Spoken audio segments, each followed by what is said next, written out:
Good morning. I'm Dr. William Pelech, and I actually was a professor here in the Faculty of Social Work for 20 years, and kind of followed an academic life all the way from the early 90s, actually, all the way through to about 2018. But I lived a double life while I was here at the university. A double life. Does that sound intriguing?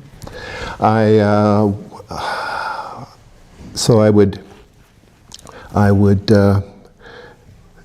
come to university. I'd be teaching maybe social policy, or teaching group work, or teaching some research course. I loved quantitative research, where I crunched numbers all the time.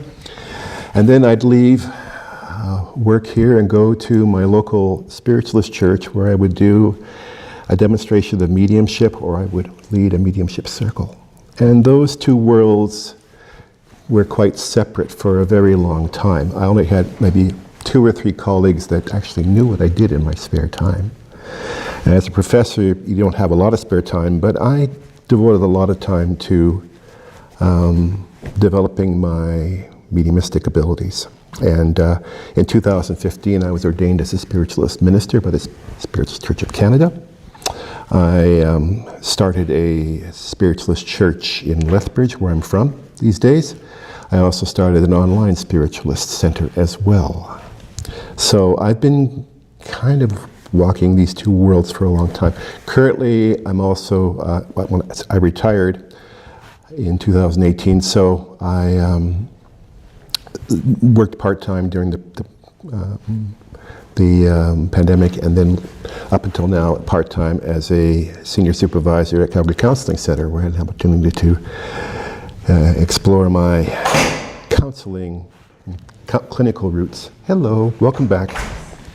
So, like I said, I've kind of kept these two worlds rather separate for the most part for a very long time. So it's kind of a little bit, it's interesting and a little bit, what's the word? A little trepidation about coming out as a medium here at the University of Calgary, where I'm surrounded by computers and in the old library. And anyway, so at any rate, that's a little bit about me. So what I planned to do with this session was to start off just with sharing my thoughts about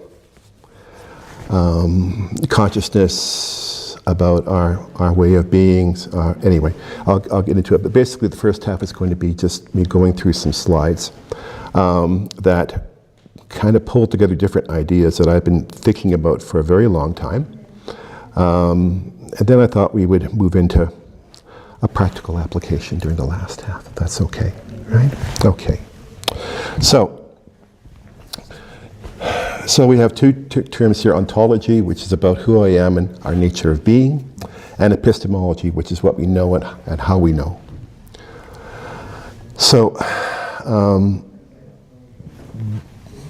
being a quantitative researcher, I'm very familiar with classical dynamics and the linear model and all those things that are part of that tradition. It's very evidence-based. The truth is external. It's what you see is what you get. Seeing is believing. There was a time before the turn of the 20th century where there was a belief that science, in terms of discoveries, was coming to an end, because we basically solved all the problems and we knew everything about the universe. Then the problem of light came along. Starting. Hi.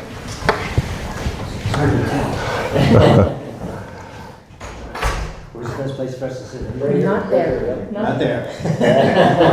Okay. Right there is perfect. Okay. And is somebody Yeah, saying right there is good too. Yep. this is good? Okay.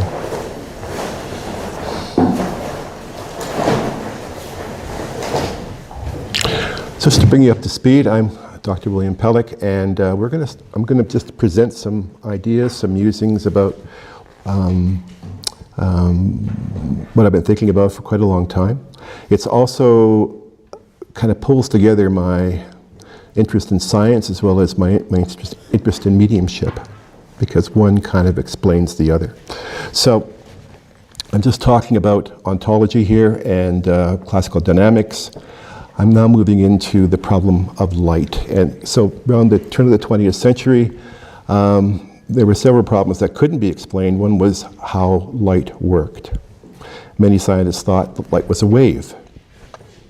And you still hear about it talked about these days as well as a wave, but they couldn't discern whether it was a wave or a particle. And Einstein proved that light was composed of packets of energies, known as photons, and that it possesses wave and particle-like qualities. Why is that important? Well, I'll tell you that in a minute. And he won the Nobel Prize in 1921. So this is what led to the sort of quantum revolution in science. And there were two primary interpretations that emerged in the early 20th century. One was the Copenhagen interpretation, where it really talked about the observer effect, that in fact through the process of measurement and observation, the wave function, as it was described, collapsed. And whatever reality was to emerge occurred because of that collapse of the wave function caused by the observer.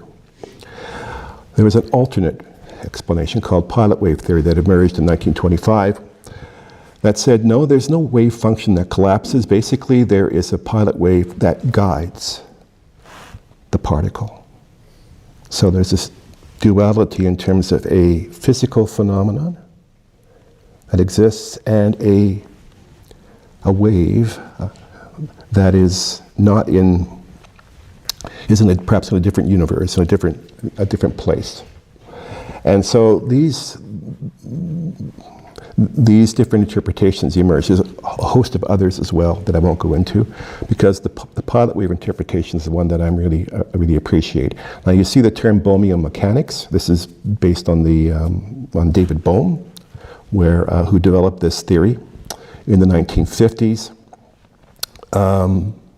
He would never call it Bohmian mechanics because he disliked the term mechanics. You'll also see here in this slide it refers to a force. It's not how it worked in his mind. It wasn't about a force being exerted by a wave upon a particle. What it was information. That the particle was being informed by the wave. And that's what led the interference pattern to occur the way it did, because it was information coming from the wave to the particle. This intrigued me because, for me, this really speaks to my spirituality. A physical form informed by a soul, right? A spirit, whatever term you want to use. And I was intrigued by this. I read this book in the early 1990s, his book. I'm sorry, is this Yes. presentation Yes. 11? Yes. Yes. I'll Hi. bring it around here. We've got two chairs back here, maybe you could just sit here and sit back here.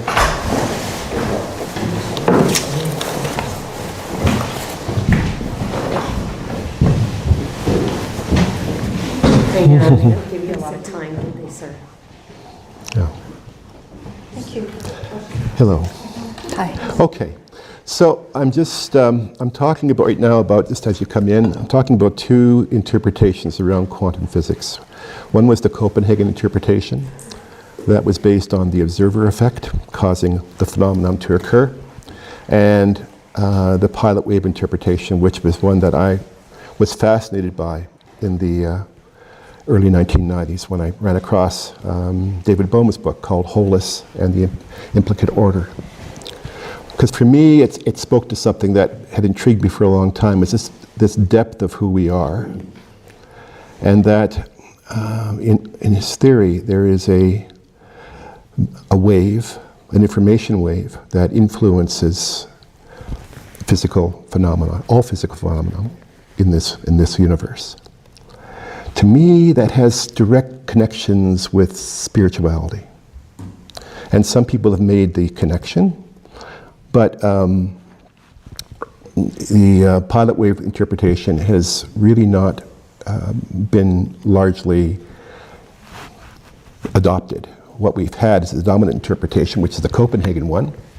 As I said, the observer effect collapses the waves into a particle. There's an internal reality. It's purely probabilistic. So it's basically, we're dealing with probabilities that the wave will collapse and occur in a certain way. And despite, and what you see here is this picture, it's actually Schrodinger's cat. And Schrodinger was very dubious of the Copenhagen interpretation, and basically said, well, this is what basically the implications of it are, that before the wave function collapses, you have in this particular case, it's a thought experiment where a cat is in a box and there is a radioactive isotope that will either drop or not drop into that beaker and kill the cat when you open the lid. But before you open the lid, the cat's neither dead or alive. And so, Copenhagen interpretation was informed by Kant and the new thought movement of the 19th century, but this became the dominant interpretation. And scientists who questioned it from the 1920s were basically, because the formulae, the equations all predicted phenomena accurately. So they were basically told to shut up and calculate. Don't worry about whether this makes any sense or not. Question? Sure. I don't understand. What do you mean the cat isn't alive or dead? The cat How is do they neither, know that? because according to the Copenhagen interpretation, until there's an observation, the wave function does not collapse, therefore the cat is neither alive or dead. So they're measuring the wave The to determine. the observer effect collapses the wave, which then determines whether the cat's alive or dead. And that's why Schrodinger created this thought experiment saying, this doesn't make any sense to me, because how can a cat be neither alive or dead, right? So, you see, What the Bleep Do We Know is a movie that was created in 2004 that kind of builds on this and its implications in spirituality and consciousness. There's also Ronaldo Burns' book, The Secret, also is drawn from this tradition. And here's pilot wave theory, which basically says that light is both a wave and a particle, and that higher dimensions informed and are informed by physical dimensions. There's a relationship. There's a process of unfolding, which involves the manifestation in the physical world, and there's enfolding, where information and experience is taken back to higher dimensions, right? And at the higher level of reality, everything is connected, right? And Bohm called this dynamic movement of the universe in higher dimensions, it's hollow movement. Okay, and this applies in Bohm's theory from subatomic particles all the way to the entire universe. So, these different ontological perspectives led to three different ontological these different perspectives led to these different pathways. So there's classical dynamics, there's the Copenhagen interpretation, and there's the pilot wave theory. Based on these perspectives, truth in classical dynamics is unitary. There's only one truth. It's objective, and it's real. The only thing that's true is what we can see, what we can experience. In the Copenhagen interpretation, truth is multiple. It's subjective, and it can be interpreted differently by different people. And through different ways, we can come to a consensus, but there is no real truth out there. In pilot wave theory, truth is emergent. It's being revealed. It's revelatory in a way. It is relational, and it is based on realism as well. From these perspectives comes certain epistemologies. In counseling, I use all of these all the time. There's behaviorism that comes from classical dynamics, strict linear relationships, from For example, stimulus and response, or thought, feeling, behavior. It's all quite linear. When we look at the Copernican interpretation, we have constructivism and narrative theory and activism all fall within that tradition. And then pilot wave theory, although there have been some people connected, but ultimately I see a connection between that and analytical psychology by Jung and critical realism, because there's this emergent relational quality to it. So here are some material on Jung talks about in terms of the unconscious and consciousness. Basically that repressed material from the unconscious, right, can emerge into consciousness, and likewise information can be repressed. Now, what's important about Jung is Jung was born and spent many years during a time when spiritualism, particularly physical phenomenon spiritualism, was very well known. The late 19th century, early 20th century, mediumship and physical mediumship was quite prominent. And Jung had a cousin by the name of Helene, who also was a medium. So Jung was intrigued by this. And this is also why I've been drawn to analytical psychology and Jung, because he wanted to learn how this could be. And he actually devoted his doctoral dissertation on studying one patient who had mediumistic abilities. Now, when he completed his dissertation and published it, of course, he adopted only a psychological explanation for what was going on. But it profoundly influenced his thinking about the mind, about spirit, about the soul. And he was grappling with that question for his entire career until he passed. And I'll show a slide later about demonstrating that. And so Jung postulated this notion of a collective unconscious, that connects us all together. Which to my mind, from a mediumistic perspective, makes perfect sense. How do I know this? Well, I routinely do mediumistic demonstrations, as do other colleagues of mine, online, where we connect with a loved one who is in the audience on Zoom. And we provide evidence of who they are so that the individual online can identify them, and then pass on whatever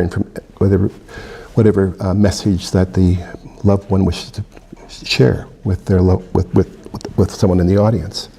Now, how could that actually occur if we aren't all connected at some level? How could that actually happen? I mean, we're talking to people who are thousands of miles away, right? And all we can see is their head. So to me, this notion of collective unconscious really kind of resonated with my experience of the spirit world. Now, Jung did not go so far as to say that this was the spirit world. He did say that we're all connected, and there's unconscious aspects that we are inculcated by our culture, by our religion, by our society, that are unconscious. But he speculated at times that there's more to this than that. So here's the model of Jung's topology of consciousness. You've got personal consciousness, you've got the personal unconscious, you have the collective unconscious.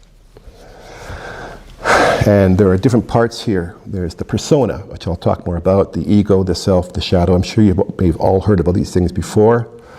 I've added Bohm's notions here of this, because really it's implied by what Jung talks about, that there is a enfolding and unfolding between the ego and these different aspects, right? And I've added the spirit world at the bottom because to me that's how I've experienced it, because I need to shift my awareness to a place that's very different than my everyday awareness for this to happen. And images and feelings,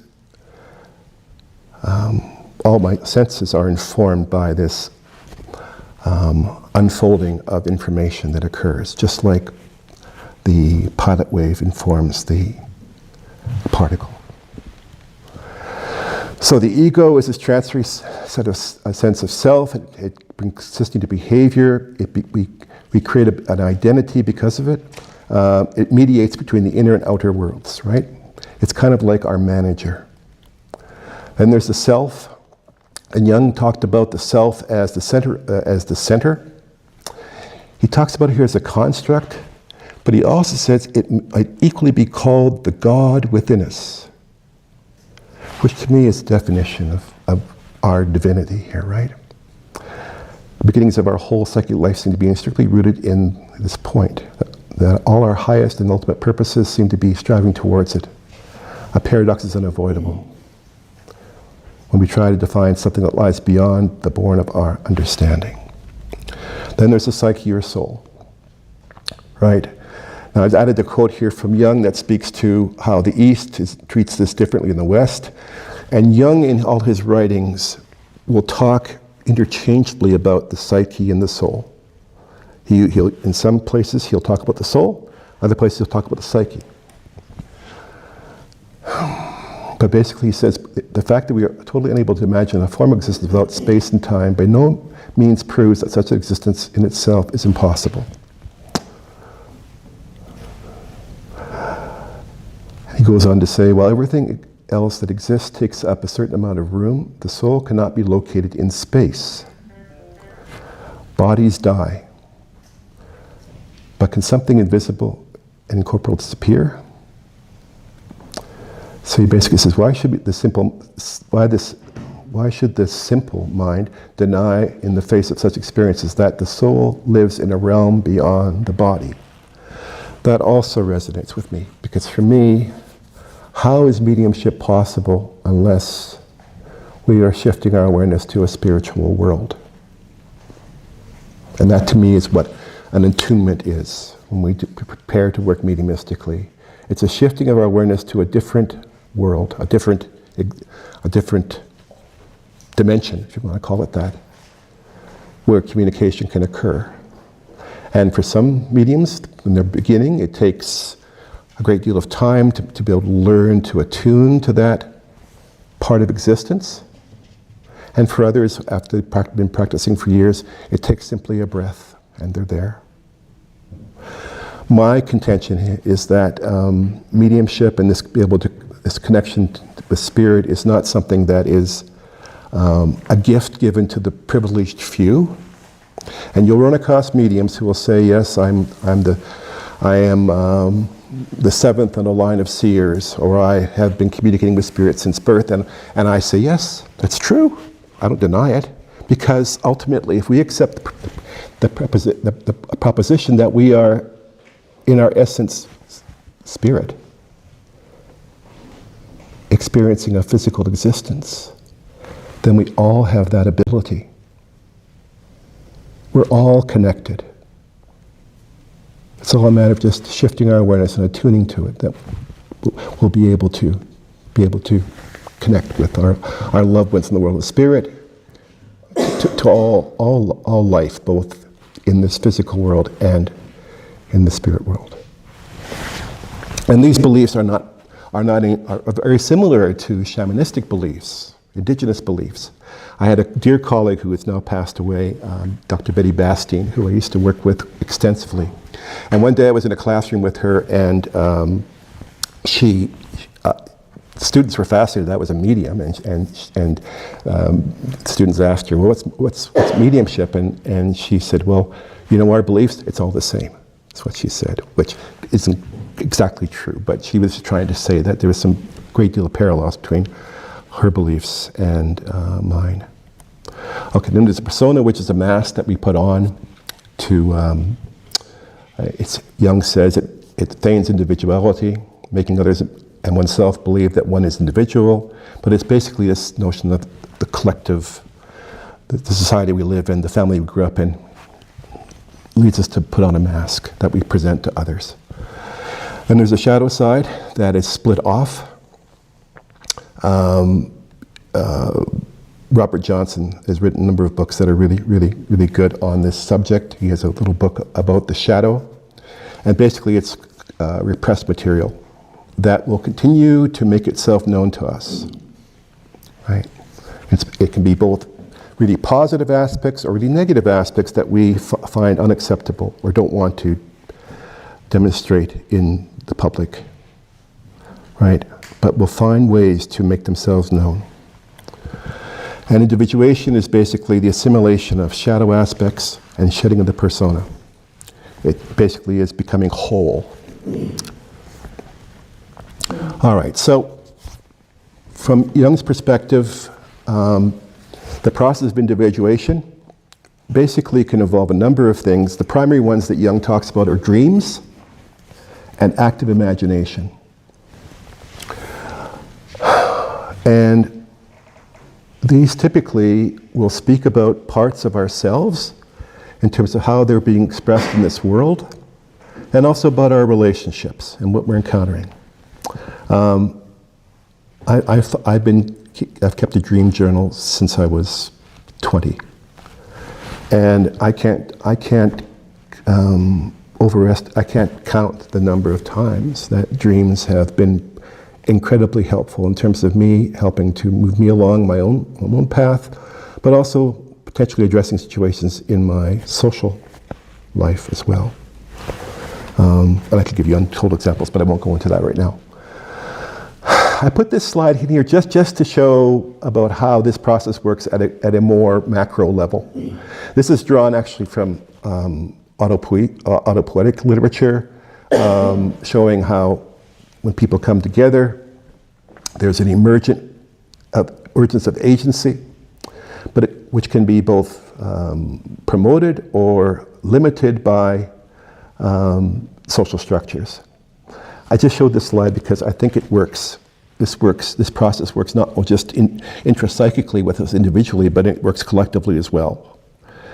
So here's an example of how I've put it together across from intrapsychic levels to global levels. To me, this process of unfolding and enfolding works across all these different systems and different levels of human existence.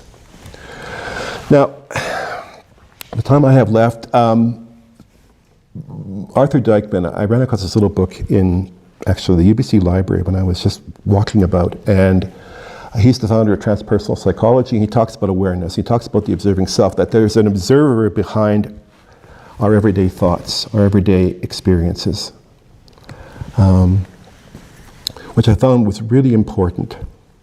And he wrote this book long before Jon Kabat-Zinn and mindfulness and the mindfulness movement that's come up. He was talking about this over 40 years ago. Okay, but he talks about, awareness and who we are is behind our thoughts. He says that everyday consciousness contains a transcendent element that we seldom notice because it's the very ground of our experience.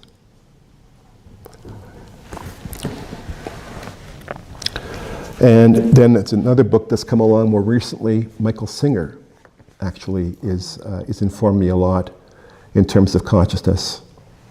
And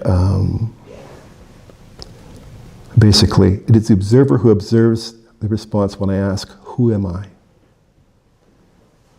Our true self or soul is the observer which observes. Okay, which kind of fits with Dykman's notions. And he talks about how if we identify with our persona, or we identify with our everyday experiences, we become lost. When we project our awareness onto an object, we experience it more deeply.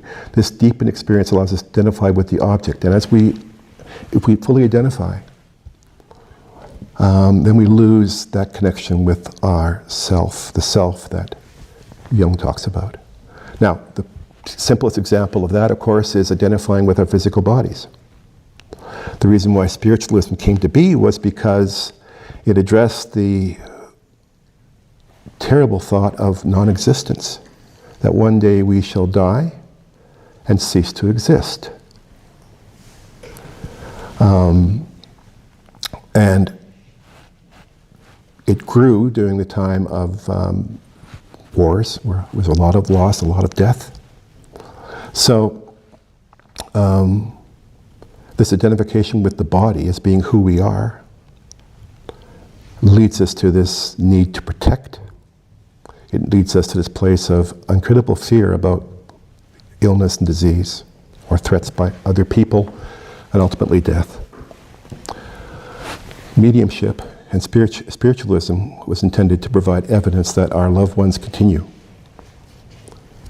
And by extension, so do we. I won't talk about this much. Freeing the soul, basically, when we protect ourselves, we're putting a shell around part of us that is weak, that we feel needs protection. And again, that has to do with what we identify and what we identify with, right?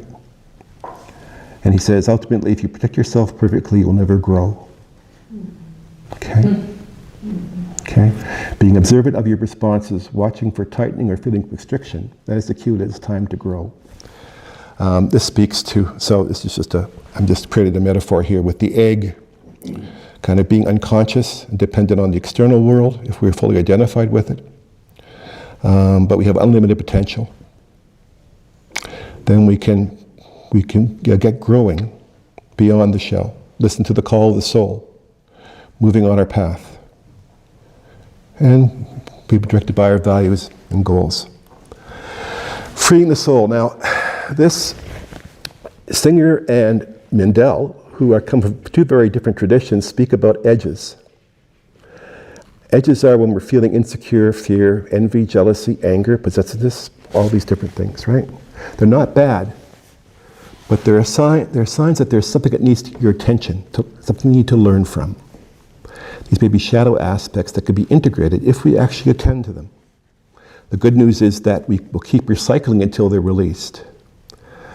The bad news is we'll keep recycling them until they're released. Okay.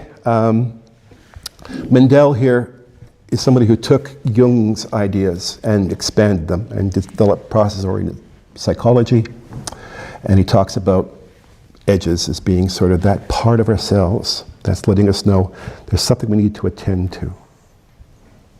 And just like in our dreams and our imagination, right, the soul will come to speak to us about perhaps what direction we need to move in. The cocoon, so attending to our edges, letting go of our limited perception of self and identification with the persona, right? We need to begin to let go. Once we begin to become a conscious of consciousness ourselves, we attain a different state.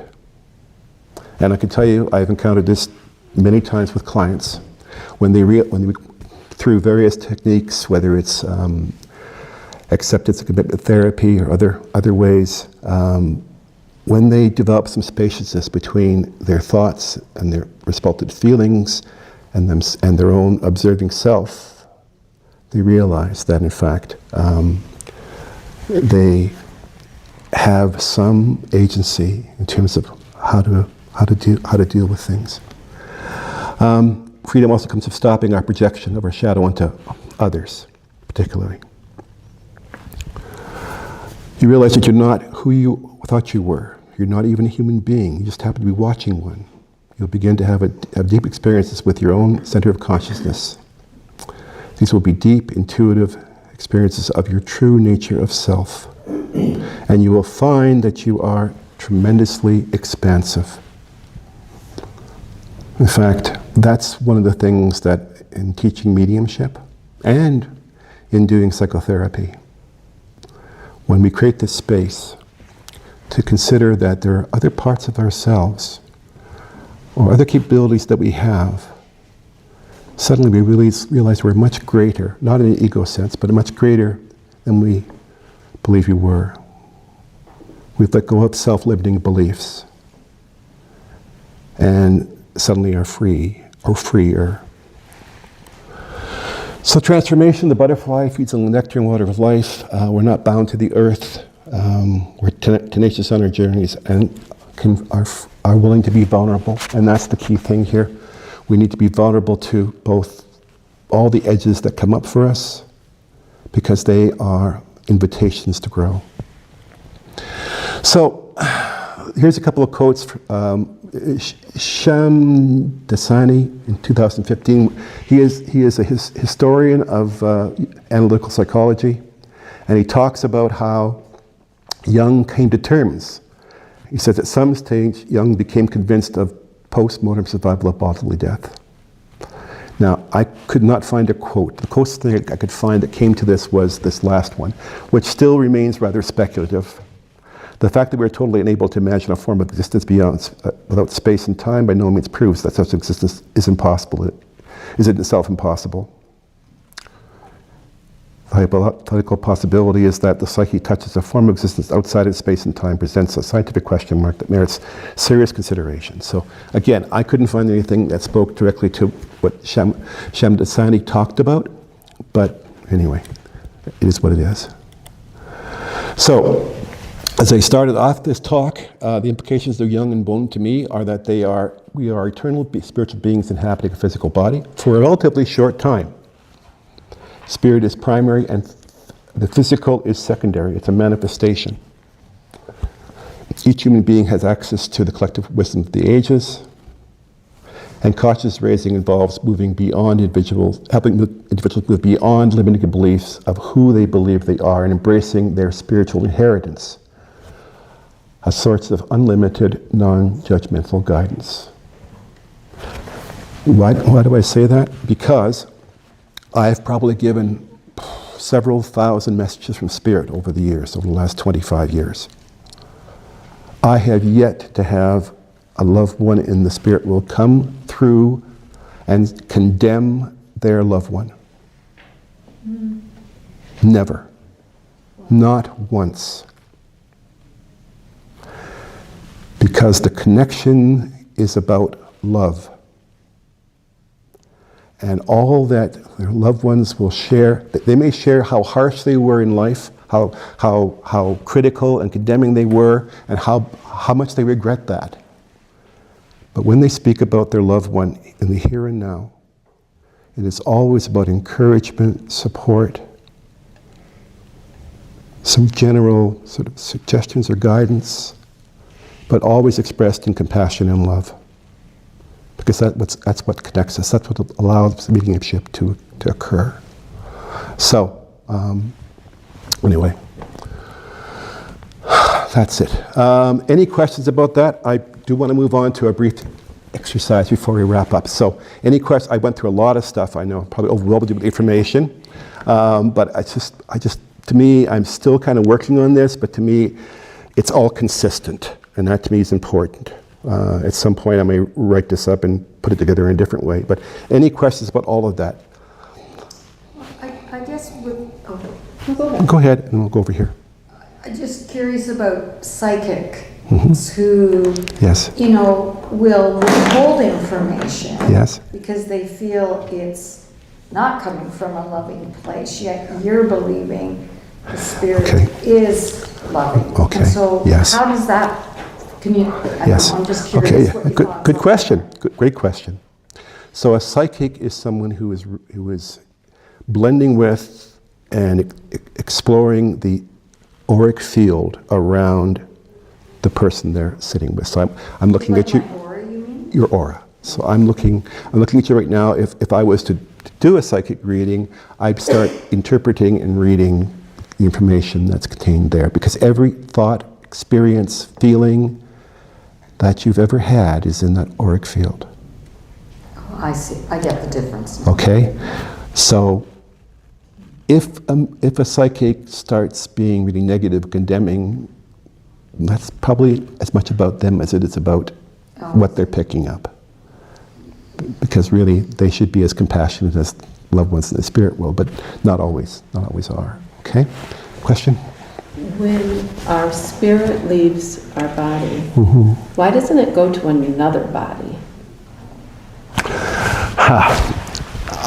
I have yet to encounter that ever happening.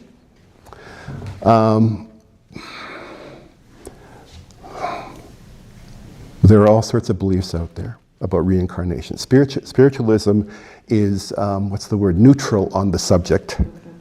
The reason being is because some believers, one of the principles of spiritualism is that the soul experiences continual progress, continual evolution, right? And so some in spiritualism believe that if that's true, you can't come back here because you're moving on someplace else.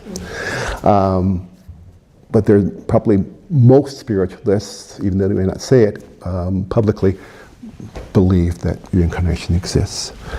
There was a wonderful book written probably back in the 1980s now or 70s by, you ever heard of Seth Speaks by Jane Roberts? If you're interested in that question, there's a series of books by Jane Roberts that talks about, and basically what she proposes, notion of a group soul that we're connected to, which in her mind can explain past life experiences that we connect with. I don't have any actual experience to tell you either way, but I've never encountered, I've never brought through someone, because they always appear to me as they appeared later in life before they passed. That's always how I see them. I never see them in a different body, trying to communicate to a loved one, which, when you think about it, makes perfect sense, because I'm trying to describe them to their loved one who is here and now. So I have to give them information that's going to be understood. So I've never experienced never experienced a communicator from the spirit world that appears differently than they were in actual physical life. So I don't know. Is it possible that we have, because I'm just speculating now, this is not written anywhere, but I mean, understand that this realm, as Jung talks about actually, the spirit world is beyond time and space. So is it possible that we have different lifetimes that are existing in different times over the history of the world? I don't know, maybe. I really don't know. I do know that really, for me at any rate, my connection with the spirit world was about a shift of awareness. And when you think about it, our physical life here is a shift of awareness from the world of spirit into a physical body. What some people don't realize is that, in fact, we can shift our awareness back, that it's fluid in that sense. So I can't answer that question. I don't know. Okay? Any other questions? I see a lot of similarities. Yes? Not in the beginning, I'm not sure about your physics, but even people who are practicing meditation would agree with, they have different words for it, but different ways of opening ourselves, uncover past experiences, those kind of things. So there's a lot in the middle slides that makes sense to understand. I'm sure Singer's material particularly would be very connected to that. The challenge for me comes, there's an assumption here that there is such a thing as spirit up there, or God. Yes. Or, yes. And if you don't accept that, that's a real tough swallow. Absolutely. That's right. That's right. If you don't, that's why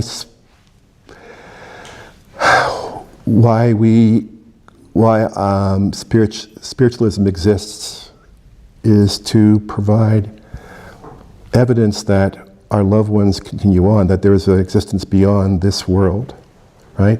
Now, so to me, that's the spirit world. That's a different dimension than this. I can't say that I've encountered God, per se, although I do believe that we are manifestations of the Creator. But I'm not sure if I answered the question or not. I'm reacting to what you're saying. Okay. And I don't want to get into steal the debate. Okay, yeah, okay. I have a different view. Sure. I think that we have invented God, humans have, because they're afraid. They're afraid of what they don't know. And I think humans invented God. Yes. When we had Eros and Psyche talking Yes, this morning. yes, The human culture yes, invented those terms Yes. to explain what they didn't know. yes, I yes, think in modern society, I think humans are afraid that of their consciousness because they're afraid that we are all there is. that's right. Okay? Precisely. So we invent these things Yes, so we can hide and not accept what I think Yes. is the reality. yes, That we're here in this earth to Yes. evolve as a species. yes, And I don't know what that's going to cause. yeah, And consciousness may be part of that evolution. yes, Okay? Yes. And I don't know. yes, um, yeah, As we get larger numbers of humans, Yep. we're going to be working on a global brain kind of idea. yeah. Well, I guess one might describe the internet like that, but anyway. But, But it is a way of sharing knowledge and Yeah. making decisions at a more informed and global level rather than just partisan thinking. yes, yes, I was going to go, You go first, I'll go I was second. going to shift in a slightly different direction. So we've all been talking about the spirits and souls in terms of two-leggeds. Okay? Yep. But I'd like to expand this notion. absolutely. Okay? Yep. And I will expand the notion by giving you a very heartfelt and hopefully very short personal experience.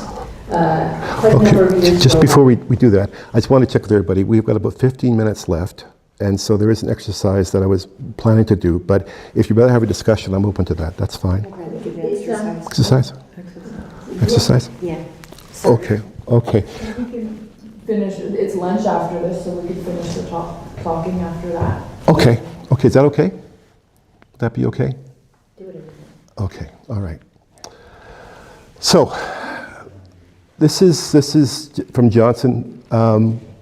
So, how many here have had a recurrent dream? I keep coming up to for you. What about just Recurrent themes. Sorry? Recurrent theme. Recurrent theme. Okay. Yes. I said the exact same words that Okay. she said. Yeah. Okay. With theme in your dreams. Okay. Okay. So this would be the best one to work with. Just for a moment or two, I'd like you just to, and again, I'm not going to have time to do the second part, which Can I is, ask a question? sorry, Do you mean awake dreams or dreams when we're asleep? could be either. Okay. Could be either. I just Right. Because basically it is, I mean, a dream often can be the way that in which the psyche or the soul is trying to get our attention, right? Right? It could be when we're awake or when we're asleep. It could be also through what Jung calls active imagination. Okay?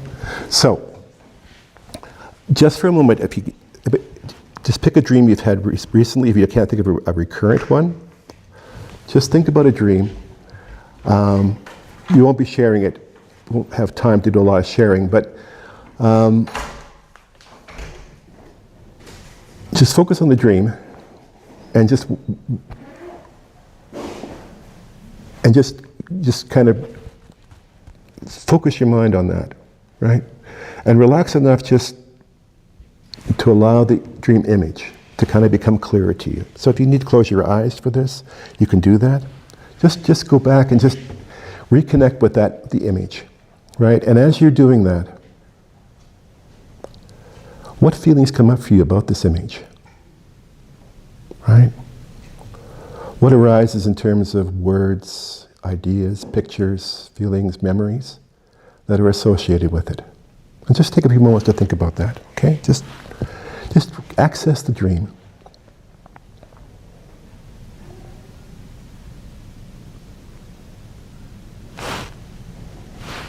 Okay?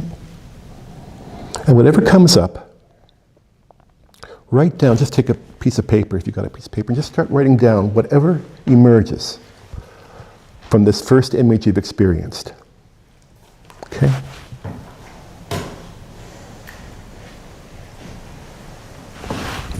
And then from this image, write down all the elements that kind of come from it. Right? What does that mean? So, give me an example. What would be an image that you picked up in your dream? Being called to. Called to. So, was there a person in that? Yeah, Okay. So, was it male or female? man, Okay. Old or young? my age. Your age. Okay. Okay. Okay. And is there a feeling associated with this call? Yeah. Okay. So these are all the elements. I want you to write down the elements. Okay?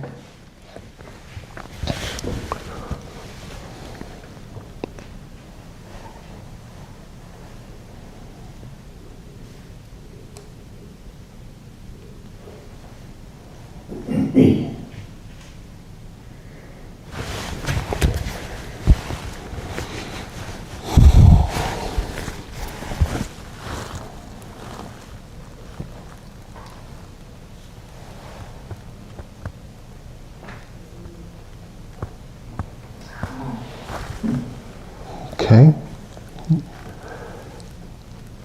And when you finish writing down all the elements that you can think of from accessing this image, right? I'd like you just to circle on your paper. I know you can't do it on your phone, sorry, but just look for those parts that you feel an emotional response to, that resonate with you. We talked about resonance this morning in the panel, right? Okay. Right. These are the pieces that your attention's being drawn to, right? Okay. Now, if we were to spend a lot of time with this, we would then move on to interpretation, further interpretation.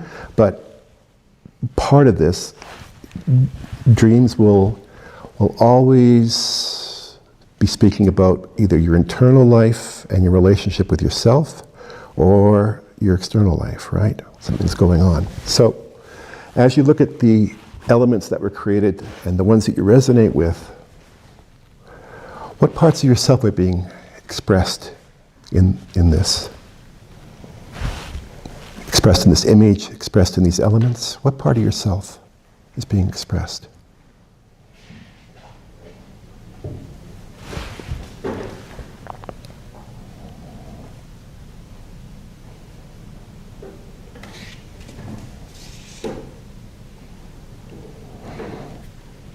And then also you can ask yourself the question, how are they being expressed in my life today?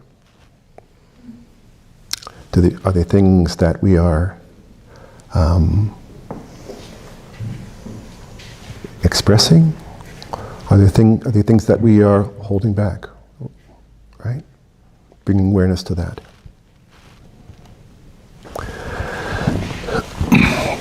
And again, this is simplistic, and we would spend typically a lot more time with this.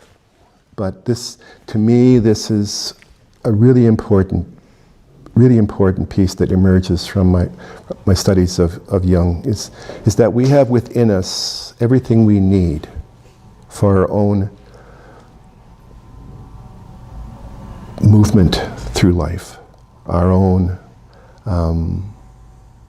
our dreams will always provide guidance to us in the same way as our loved ones through mediumship may give a gentle nudge in terms of encouraging us to consider something differently or move in a different direction. To me, it's all about spirit. And yeah, so the key here is once you've identified the image, the elements, and identified the ones that resonate for you, to then reflect on what implications does this have for our own relationship with ourselves and parts of ourselves that perhaps we don't want to look at, or what does it have to do with how we are living our life today? And what guidance does it share for us, right? A recurrent dream that I had for many years was I was in a university doing a degree that I already got a PhD, so I would have been doing a degree, but wasn't prepared. I was having an exam coming up and wasn't prepared for it. I had no idea. Hadn't been attending class, this sort of thing, right? And I finally realized after this going on for years, actually, was that I needed to kind of become a student again and explore some things. And that's what led to this presentation, right? Is this sort of thinking about things. But again, it's that part of myself that is really trying to get my attention to say, consider this. Did the dream stop? Once I started reading and writing, it stopped. Yeah, just stopped. Yeah. And there'll be other things that'll come up, right? That's why recurrent dreams are really important, because it really is the soul trying to really give us a nudge along our path. Okay, I hope you found that useful.